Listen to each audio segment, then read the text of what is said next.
Hey everyone, today I'm going to show you how to fill out Form W-9 request for taxpayer identification number and certification.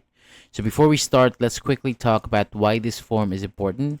A W-9 is usually requested when someone needs your taxpayer identification number or TIN so that they can report payments to the IRS. So for example, if you're getting paid as an independent contractor, you may receive a 1099, or if you paid mortgage interest. So the bank may issue a 1098. They need your correct information to send those forms to you and the IRS. If you don't provide it, you could be subject to backup withholding of up to 24% of your payments. Now let's get through the form.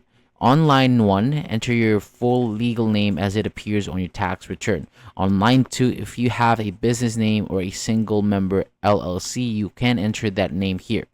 If you're just an individual or sole proprietor, you can leave line 2 blank.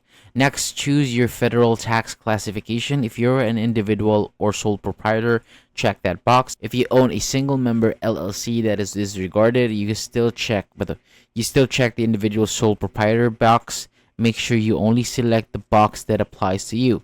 Skip the exemption section unless it applies to your specific situation. Then enter your address. So this address is where your tax forms like 1099 or 1098 will be emailed. Make sure this is correct. In part 1, enter your taxpayer identification number. So most individuals will enter their social security number. If you have an EIN as a sole proprietor, you may use that. If you're a single member LLC, that is disregarded, use the owner's social security number, not the LLC's EIN. If you don't have a social security number, you can enter your ITIN. And finally, in part 2, read the certification carefully, then sign and date the form. And by signing, you are confirming that the information you provided is correct. And once completed, give the form to the person or company who is requesting it. Do not send it to the IRS. That's it. Thank you so much for watching. If you find this video helpful and want more simple tax guides like this, hit the subscribe button and I'll see you on the next one.